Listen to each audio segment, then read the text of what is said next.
12 अध्याय 2 पद। इस संसार के सदृश ना बनो, परंतु तुम्हारे मन के नए हो जाने से तुम्हारा चाल चलन भी बदलता जाए, जिससे तुम परमेश्वर की भली और भावती और सिद्ध इच्छा अनुभव से मालूम करते रहो।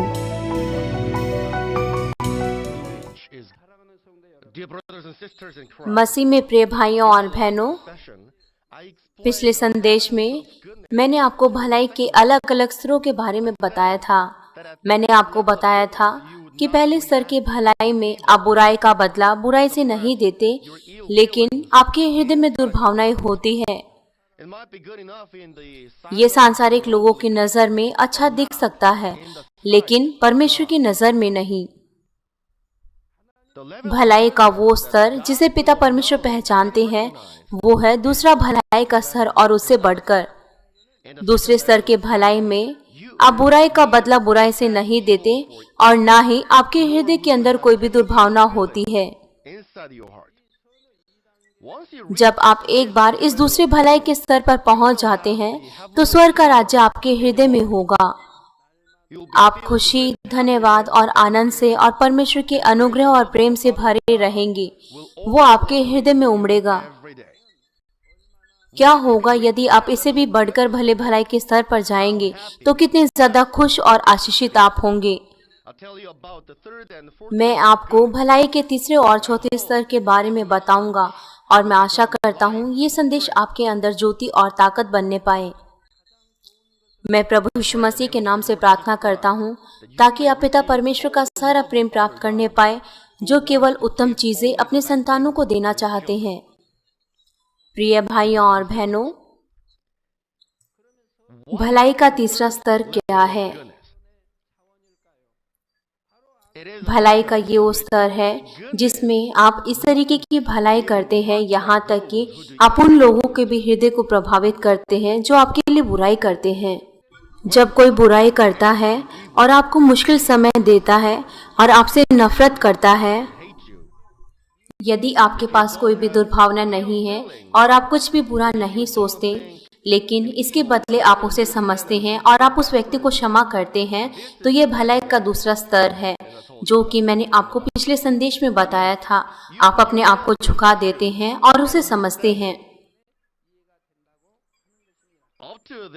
भलाई के इस स्तर तक ये भलाई का दूसरा स्तर है।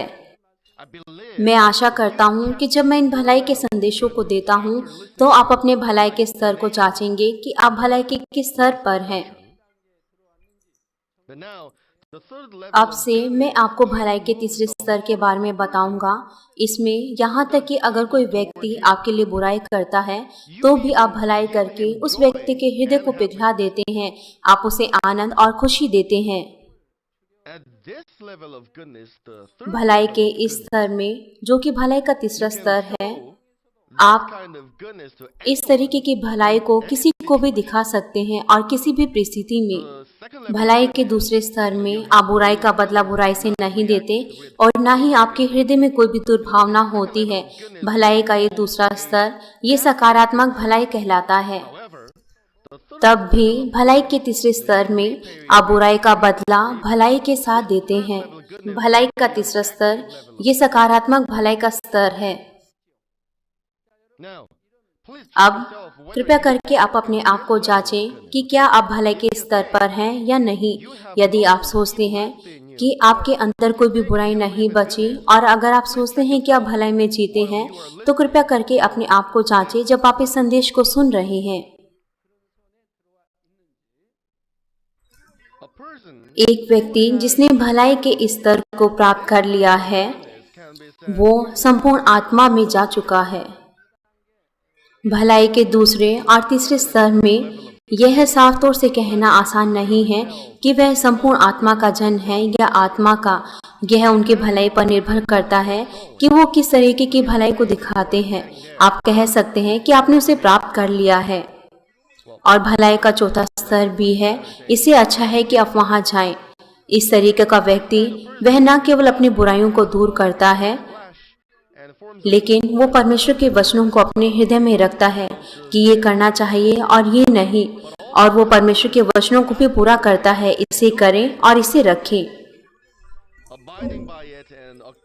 वो इसे अपने हृदय में रखता है और इसे पूरा करता है। तब हम कह सकते हैं कि आपने इसे पूरा किया है जब आप केवल वो करते हैं जो परमेश्वर आपको करने के लिए कहते हैं। जब आप इसे खुशी के साथ करते हैं तब हम कह सकते हैं कि आपने इसे पूरा किया है। मत्ती 5 अध्याय उसके 39 से 42 पद में कहा गया है कि बुरे का सामना ना करना, परंतु जो कोई तेरे दाहिने गाल पर थप्पड़ मारे उसकी ओर दूसरा भी फेर दे। और यदि कोई तुझ पर नालिश करके तेरा कुर्ता लेना चाहे तो उसे दोहर भी ले लेने दे। और जो कोई तुझे कोस भर बेगार में ले जाए तो उसके साथ 2 कोस चला जा। जो कोई तुझसे मांगे उसे दे, और जो कोई तुझसे उधार लेना चाहे उससे मुंह न मोड़। यदि आप इस तरीके की भलाई के वचनों का अभ्यास अपने हृदय की गहराई के साथ करते हैं तब हम कह सकते हैं कि आप प्राकृतिक तौर से भलाई के तीसरे स्तर पर हैं। आप अपना लाभ और हानि नहीं गिनते, और यहाँ तक कि आप अपना बलिदान करते समय अपना ध्यान नहीं रखते, आप केवल भलाई करते हैं। और यहाँ तक कि यदि कोई ऐसा व्यक्ति है जो आपका शत्रु है और वो आपके लिए बुराई करता है तो भी आप केवल उसके साथ शांति बनाने के बारे में सोचते हैं।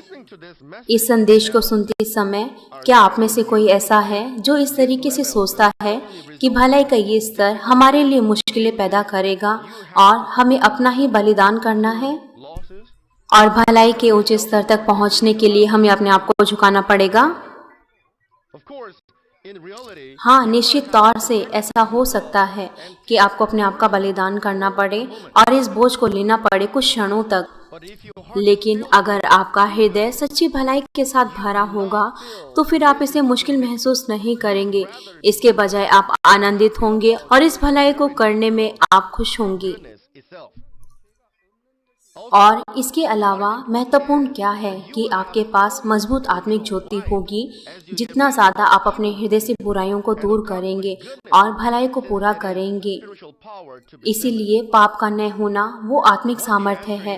जब आप भलाई के दूसरे स्तर पर आते हैं तो दुष्शत्रु शैतान वो आपके लिए कार्य नहीं करने पाएंगे आपकी आत्मिक ज्योति के कारण।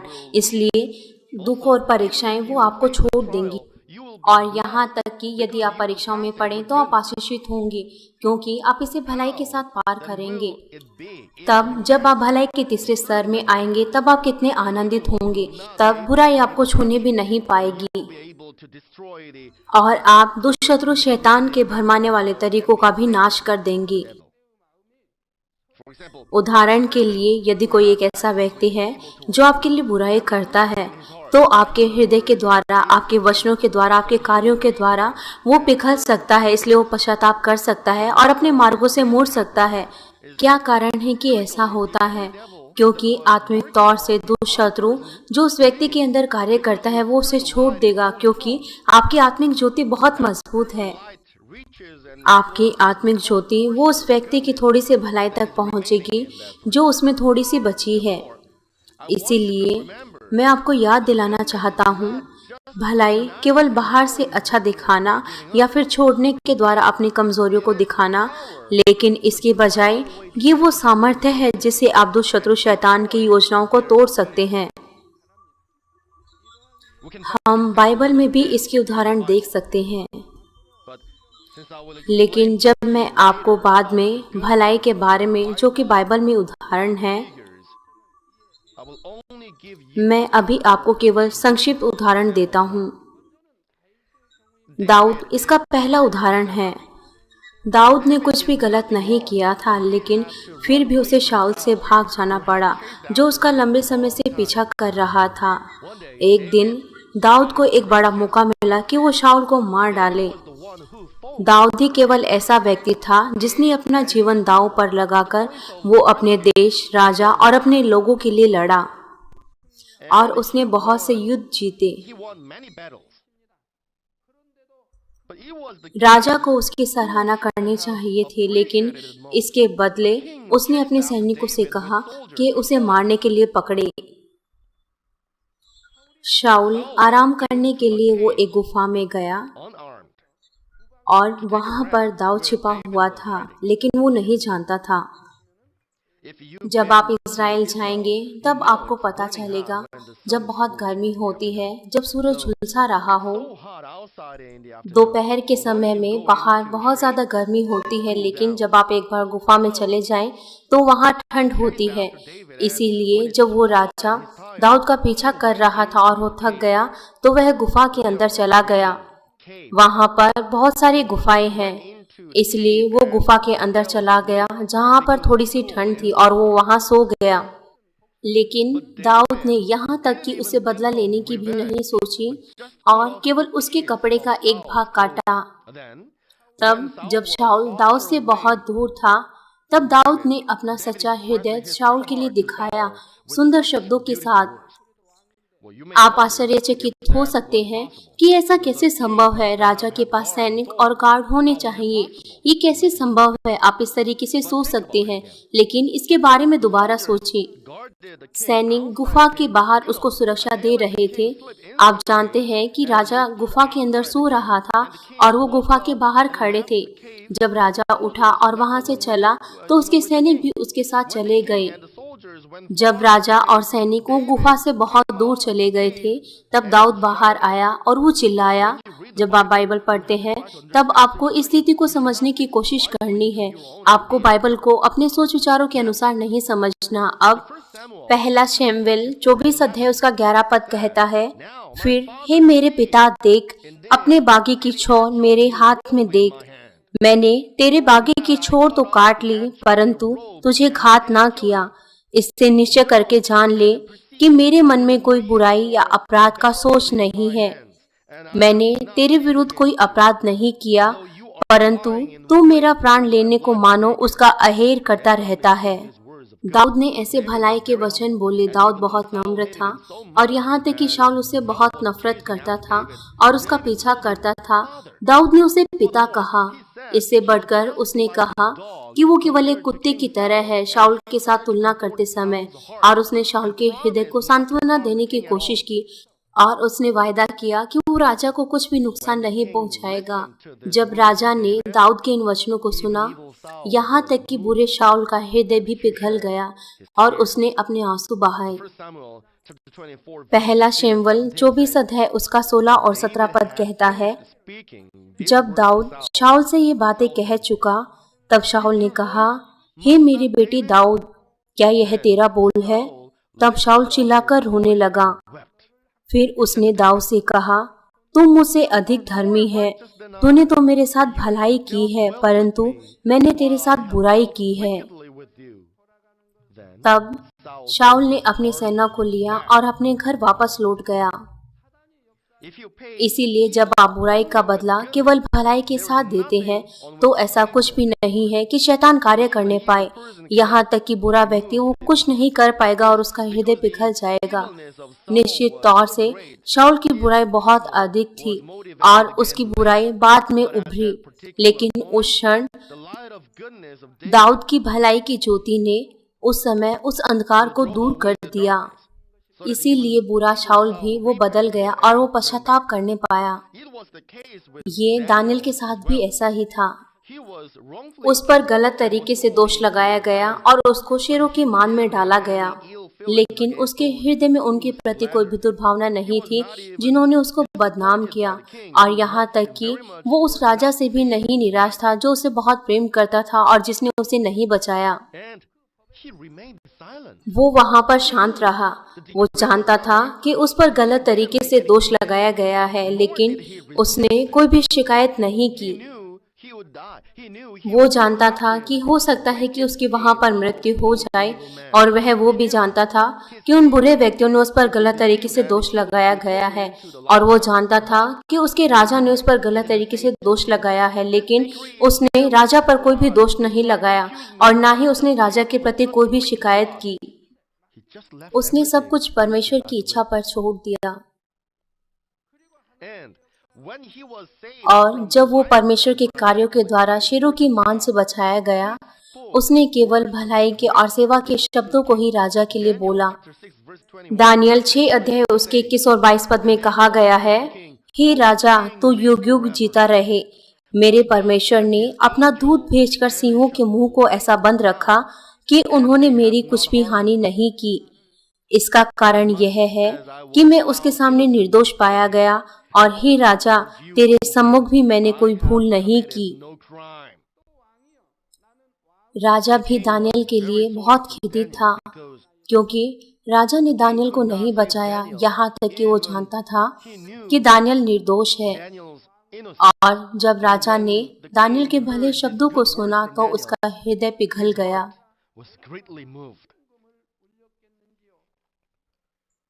दानियल 6 अध्याय 23 पद कहता है, तब राजा ने बहुत आनंदित होकर दानियल को गड्ढे में से निकालने की आज्ञा दी। अतः दानियल गड्ढे में से निकाला गया और उस पर हानि का कोई चिन्ह न पाया गया, क्योंकि वह अपने परमेश्वर पर विश्वास रखता था। तब परमेश्वर ने दानियल को शेरों से सुरक्षा दी, क्योंकि वो परमेश्वर पर निर्भर रहा। वो किसी खुले मैदान में नहीं था, वो शेरों की मान में फेंका गया था, जहाँ पर शेर वो बहुत भूखे थे। उन दिनों में लोग शेरों को भूखा रखते थे, और जब कोई भी अपराध करता था वो उसे शेरों के मान में फेंक देते थे, क्योंकि शेर बहुत ज्यादा भूखे होते थे। इसलिए जब कोई भी अपराधी वो उस मान में आता था तो वो उस पर झपट्टा मारते थे और उसकी हड्डियों को भी खा जाते थे। आप जानते हैं, वो शेरों को बहुत ज्यादा भूखा रखते थे, इसीलिए शेरों को जो भी शरीर दिखता था वो उसको खा जाते थे। लेकिन दानियल के साथ ऐसा नहीं था। वो पूरी रात उस मान में था, लेकिन परमेश्वर ने उसे स्वर्गीय स्वर्गदूतों के द्वारा सुरक्षा दी और शेरों के मुंह को बंद कर दिया। इसलिए शेर दानियल के लिए कुछ भी नहीं करने पाए। कोई भी चोट उस पर नहीं थी, क्योंकि उसने परमेश्वर पर भरोसा किया। उसने पिता परमेश्वर पर भरोसा किया। उसने परमेश्वर पर पूरी तरीके से भरोसा किया। क्या आप में से कोई ऐसा है जो ऐसा कहता है कि मैं पूरी तरीके से परमेश्वर पर भरोसा करता हूँ, तब भी मैं सफल नहीं होता? क्या आप साफ तौर से दानियल के बारे में नहीं देख सकते, जिसने पूरी तरीके से परमेश्वर पर भरोसा किया? जब से उसने परमेश्वर पर भरोसा किया, उसने कोई भी पाप नहीं किया। उसने कभी भी अपने सोच विचारों का प्रयोग नहीं किया और उसने कभी भी समझौता नहीं किया। उसने केवल भलाई की, उसने कोई भी बुराई नहीं की। इसलिए वो राजा के सामने निर्दोष था। ये परमेश्वर पर भरोसा करना और उनमें विश्वास रखना है। मैं परमेश्वर पर विश्वास करता हूँ और परमेश्वर पर निर्भर रहता हूँ, तब भी मैं सफल नहीं होता। क्या आपने उसकी तरह विश्वास किया? अगर आप परमेश्वर पर भरोसा करते हैं और उन पर निर्भर रहते हैं, तो आपको परमेश्वर की आज्ञाओं को मानना है। आपको अपने हृदय की गहराई के साथ ऐसा करना है। आपको हर एक स्थिति में धन्यवाद देना चाहिए और आपको पछतावा नहीं करना चाहिए। आप पछतावा करते हैं क्योंकि आप सोचते हैं कि आप परमेश्वर पर विश्वास करते हैं और तब भी आप सफल नहीं होते। आपको हर एक स्थिति में धन्यवाद देना है। ये वास्तव में परमेश्वर पर विश्वास करना और उन पर निर्भर रहना है। तब राजा ने उन सभी को सजा दी जिन्होंने भी दानियल को मारने की कोशिश की। दानियल को महिमा दी और उसने निर्देश दिया कि दानियल के परमेश्वर का आदर किया जाए। इस तरीके से भलाई की सामर्थ वो बहुत मजबूत है और वो शैतान के कार्यों का नाश कर सकती है और परमेश्वर को महानता से महिमा दे सकते हैं। और परमेश्वर हमेशा उनके साथ चलते हैं जिनके पास इस तरीके की भलाई है, और परमेश्वर उनके हृदय की इच्छाओं के अनुसार उनको उत्तर देते हैं। कभी कभार मैं उन पत्नियों से पत्र प्राप्त करता हूँ जिनके पति उन पर सताव करते हैं। वो मुझसे परामर्श के लिए पत्र लिखते हैं और उनके पत्रों में वो कहती हैं कि वो अपने पति के लिए अच्छा करती हैं, लेकिन वो बस इसे सहती हैं। जब वो परमेश्वर के लिए कार्य करती हैं तो उनके पति कभी कभार उनके लिए गलत शब्द बोलते हैं और यहाँ तक कि कभी कभार वो अपनी पत्नी को मारते भी हैं, लेकिन वो पत्नी उसे सहती रहती है। वो लगातार उनके पति उनको मारते हैं, इसलिए वो मुझसे पूछती हैं, कब तक मुझे इसे सहना है? कब तक मुझे इसे सहना है? मैं परमेश्वर के वचनों के अनुसार जीने की कोशिश करती हूँ, लेकिन कब तक मैं उसे सहूँ? मैं किस तरीके से इस समस्या को सुलझाऊं? वो मुझसे इस तरीके से अपने पत्रों में पूछती है। मैंने ऐसा कब कहा है कि इसे सहे? उसे धीरज के साथ सहे। इसका मतलब यह नहीं कि आप अपनी दुर्भावनाओं के साथ उसे सहते हैं। आपको अपनी दुर्भावनाओं को दूर करना है। जब आप उन्हें सहते हैं, आपको उनके साथ लड़ाई झगड़ा नहीं करना और अपनी दुर्भावनाओं को दूर करना है।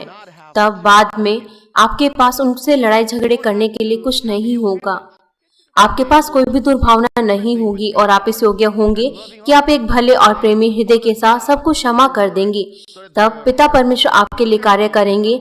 वो भले हृदय में बदल जाएंगे और दुष्शत्रु शैतान हार जाएगा और वो भाग जाएगा। इस तरीके से भलाई के अलग अलग स्तर हैं, लेकिन फिर भी कुछ ऐसे लोग हैं जो यहाँ तक कि पहले भलाई के स्तर पर भी नहीं है और वो कहते हैं, मैं पिता परमेश्वर से प्रेम करता हूँ और उनके वचनों के अनुसार जीता हूँ, तब भी मुझ पर क्यों सताव होता है। क्या आप सोचते हैं कि इसका आपके लिए कोई मतलब है? मैंने आपको कहा है कि पहले स्तर की भलाई वो भलाई नहीं है और पिता परमेश्वर उसे नहीं पहचानते, जबकि इस संसार के लोग कहते हैं कि वो भलाई है और पिता परमेश्वर कहते हैं कि ये केवल पहले स्तर की भलाई है और संसारिक लोग कहते हैं कि ये भलाई है, उनमें फिर भी बुराई है। लेकिन इससे भी बढ़कर भलाई के ऊंचे स्तर हैं।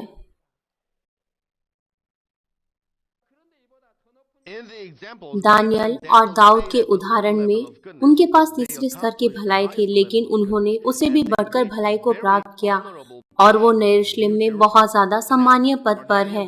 अब क्या आप में से कोई ऐसा है जो इस तरीके से सोचता है कि मैंने यहाँ तक अपनी बुराई को दूर नहीं किया, कब मैं दूसरे स्तर की भलाई को पार करूंगा और तीसरे स्तर की भलाई में पहुंचूंगा? कृपया करके इसके बारे में दोबारा सोचें, ये असंभव क्यों है?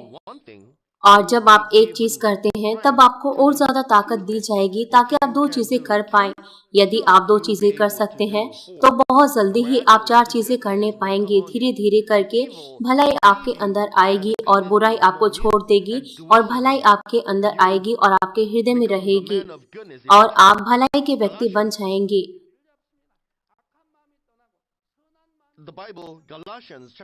बाइबल में गलातियों 6 अध्याय उसका 9 पद कहता है, हम भले काम करने में साहस ना छोड़ें, क्योंकि यदि हम ढीले ना हो तो ठीक समय पर कटनी काटेंगे।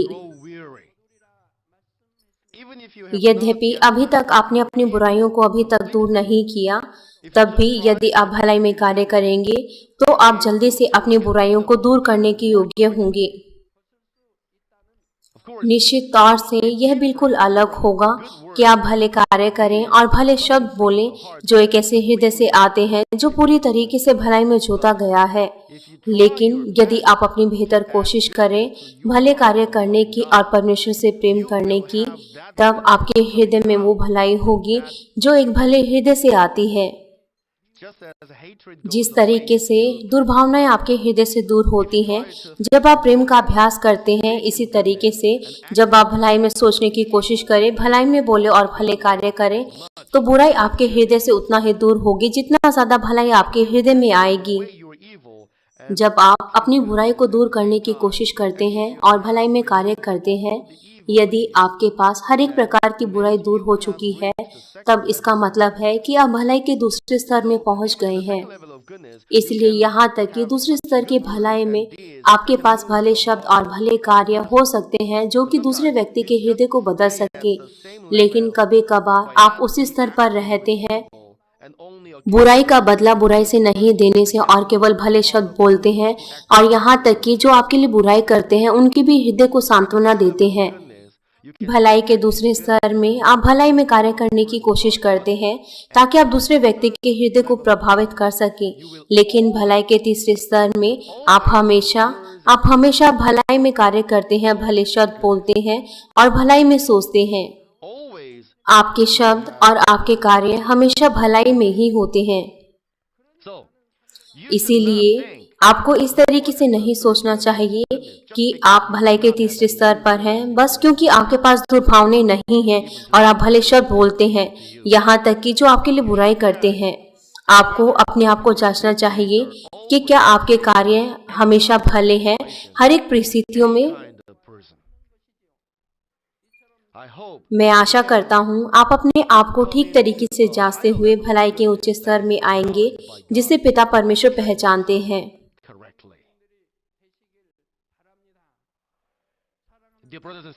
मसीह में प्रिय भाइयों और बहनों, अंत में मैं आपको भलाई के चौथे स्तर के बारे में बताऊंगा, जो कि भलाई का सबसे ऊंचा स्तर है।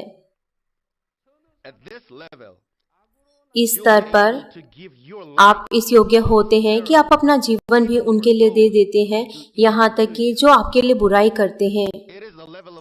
ये पिता परमेश्वर की भलाई का वो स्तर है जिन्होंने अपने इकलौते पुत्र को एक बलिदान के रूप में पापियों के लिए दे दिया।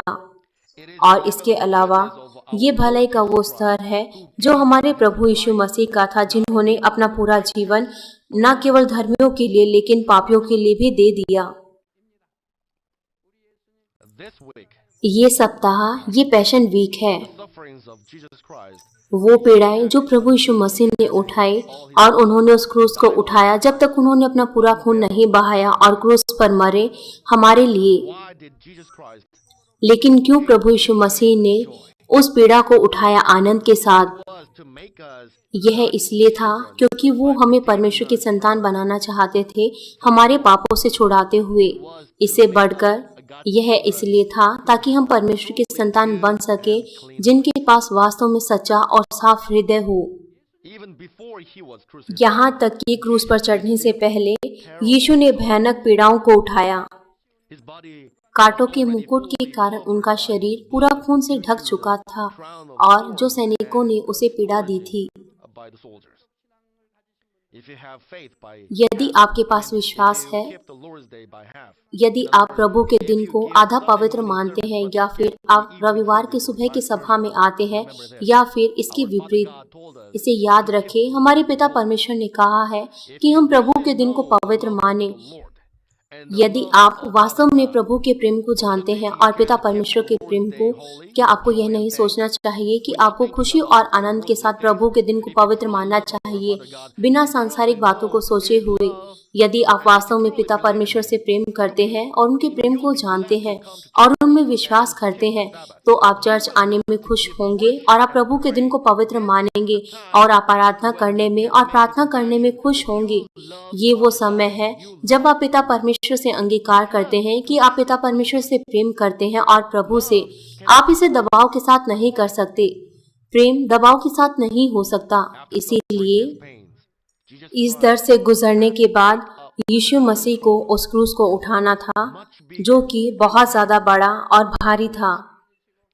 इन पीड़ाओं से गुजरते हुए और उस भारी क्रूस को उठाते हुए, और उन्होंने अपने बहुत से लहू को बहाया, और उन्होंने अपना प्रतीक कदम गुलगुथा की तरफ बढ़ाया, जहां उन्हें क्रूस पर गाड़ा जाना था।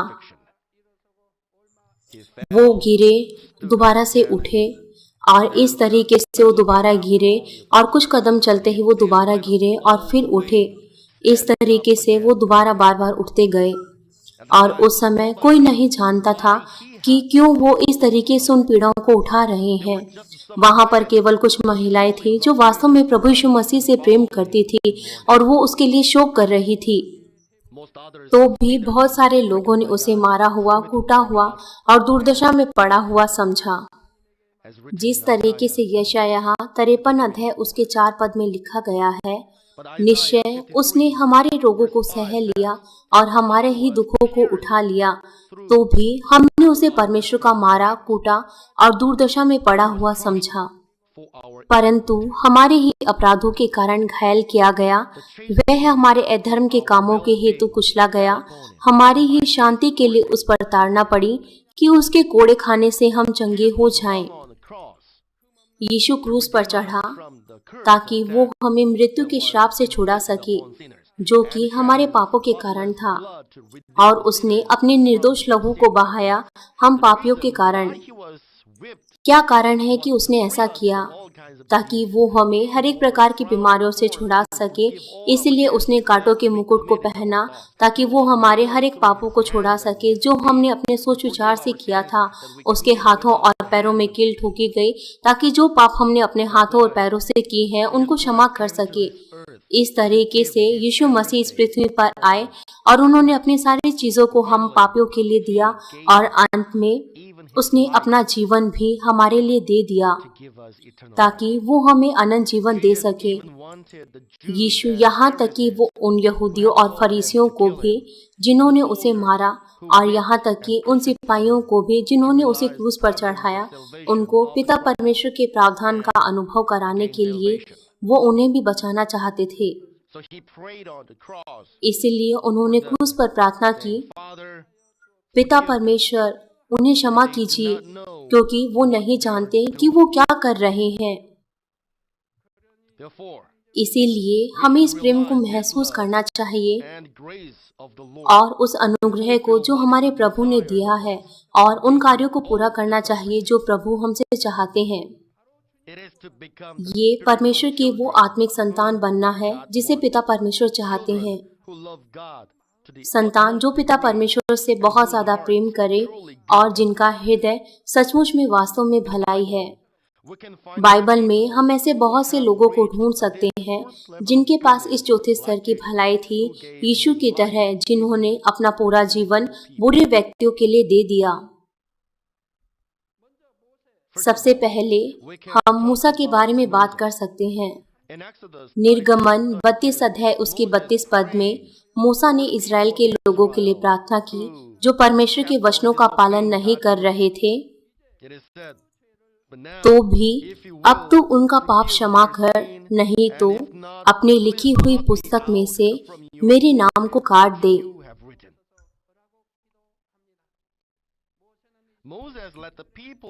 मूसा ने हमेशा इज़राइल के लोगों को परमेश्वर की सामर्थ्य के कार्यों का अनुभव कराया, यहाँ तक कि उन्होंने उस लाल समुद्र को पार किया जिस तरीके से वो सूखी भूमि पर चल रहे हैं। लेकिन तब भी वो लोग हमेशा मूसा की शिकायत करते रहे, और यहाँ तक कि उन्होंने मूसा पर पथराव भी किया। यहाँ तक कि इस तरीके के लोगों पर जब परमेश्वर का क्रोध भड़कने वाला था, तब मूसा ने परमेश्वर से अपना जीवन देते हुए प्रार्थना की ताकि वो उनके लिए क्षमा प्राप्त कर सके। नए नियम के समय में भी एक और प्रेरित है जिसने मूसा के हृदय के समान प्रार्थना की। वो प्रेरित पौलुस है। रोमियो 9 अध्याय उसका 3 पद कहता है, क्योंकि मैं यहाँ तक चाहता था कि अपने भाइयों के लिए जो शरीर के भाव से मेरे कुटुंबी हैं, आप ही मसीह से शापित हो जाता।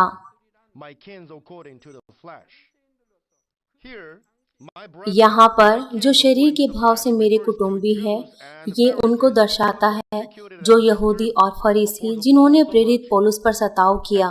प्रेरितों के कार्य 23 अध्याय उसका 12 और 13 पद कहता है, जब दिन हुआ तो यहूदियों ने एका किया और शपथ खाई कि जब तक हम पौलुस को मार न डालें तब तक खाएं या पिए तो हम पर धिक्कार। जिन्होंने आपस में यह शपथ खाई थी वे 40 जनों के ऊपर थे। यहाँ तक कि उन्होंने उस पर सताव किया, लेकिन फिर भी वो उन्हें तबाह नहीं करना चाहता था, लेकिन उन्हें उद्धार दिलाना चाहता था। क्या आप सोचते हैं कि ऐसी प्रार्थना ये झूठ है? वास्तव में नहीं, ये उनके पूरे हृदय के साथ प्रार्थना है, क्योंकि प्रेरित पौलुस ने इस तरीके की भलाई को अपने हृदय में जोता था। इसीलिए परमेश्वर ने उसको ऐसी सामर्थ्य दी, जब उसके अंगोछे किसी बीमार व्यक्ति पर लगाए जाते तो बीमारी छूटकर चली जाती और दुष्ट आत्माएं भी निकल जाती। और इसके अलावा एलिया, हनोक और अब्राहम भी भलाई के ऊंचे स्तर पर पहुंचे। यदि आप भलाई के ऊंचे स्तर पर पहुंचते हैं तो दुष्ट शत्रु शैतान आपको नहीं रोक सकता और आप परमेश्वर की नजर में आनंदित होंगे। और यहाँ तक कि जो आप अपने हृदय में चीजें सोचेंगे, यहाँ तक कि अगर दुष्ट शत्रु शैतान बाधा डालने की कोशिश करे तो उनके लिए बाद में आशीषें बनेंगी। दुष्ट शत्रु शैतान ने दाऊद को बाधा में डालने की कोशिश की, हमारे प्रभु और स्तिफनुस को, लेकिन बाद में ये उनके लिए आशीषें बनी। स्तिफनुस वो शहीद के रूप में उसकी मृत्यु हुई और वो स्वर्ग में ऊंचे पद पर गया। वो लोग जिन्हें दुष्ट शत्रु शैतान बाधा में डालने की कोशिश करते हैं, उन्हें स्वर्ग में ऊंचे पद पर होने चाहिए और भलाई के ऊंचे स्तर में होने चाहिए। अय्यूब भी इस तरीके से था। आपको भी इस योग्य होना चाहिए ताकि आप अधिकार और सामर्थ्य प्राप्त करने पाएं और आप परमेश्वर को महानता से महिमा देने के योग्य होंगे। आप भी यरूशलेम में प्रवेश करेंगे जो स्वर्ग में सबसे सुंदर स्थान है। and you can stay आप closer पिता to परमेश्वर के the throne सिंहासन के of नजदीक रह सकते हैं to enjoy ताकि आप महान महिमा का आनंद लें। Therefore, I hope इसीलिए that मैं you आशा can करता long हूँ for कि आप goodness भलाई की लालसा and attain to the रखेंगे level of और आप complete सिद्ध goodness भलाई के more स्तर में quickly. जल्दी ही आएंगे। Here is the conclusion. Dear brothers मैं and आपको इस sisters, संदेश का निष्कर्ष देता हूँ। in मसीह में प्रिय भाइयों और two बहनों, sessions, I have explained to you भलाई के what 2 the सत्रों goodness में is मैंने आपको God भलाई के बारे में knows बताया कि and भलाई क्या है what जिसे are पिता the परमेश्वर levels पहचानते to हैं, reach और भलाई के goodness. 4 स्तर ताकि आप भलाई के इस Third स्तर पर session पहुंच of सके। goodness, I will tell you about भलाई के some तीसरे practical सत्र में aspects of मैं goodness आपको through बाइबल में से examples बहुत से लोगों की भलाई के बारे में statements बताऊंगा। and figures. You will clearly understand what God's आप good will साफ तौर से is समझेंगे through कि the पिता परमेश्वर की भली इच्छा क्या है। various figures. But the pleasing will of God is लेकिन not परमेश्वर just की to भली know, इच्छा को जानना ही but आपके to लिए put काफी the नहीं है, knowledge लेकिन into आपको उसका practice. अभ्यास भी करना है। It is the ये perfect परमेश्वर will of की सिद्ध God इच्छा है to कि आप actively लगातार and बिना अपने हृदय को बदले हुए और बिना बीच में छोड़े हुए आप लगातार भलाई करें, यहाँ तक कि समय और परिस्थितियां बदलती रहें। 3 John 1:11 तीसरा यूहन्ना 1 अध्याय उसका 11 पद कहता है, हे प्रिय, बुराई के नहीं पर भलाई के अनुयायी हो।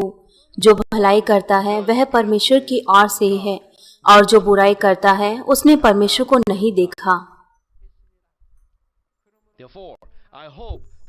इसीलिए मैं आशा करता हूँ कि आप बिना बदले हुए भलाई में कार्य करेंगे, और जिस तरीके से परमेश्वर ने कहा है, आप ज्योति के रूप में इस संसार में चमकेंगे जो कि पूरा पापों से भरा है, ताकि आप परमेश्वर को महान रूप से महिमा देने पाएं।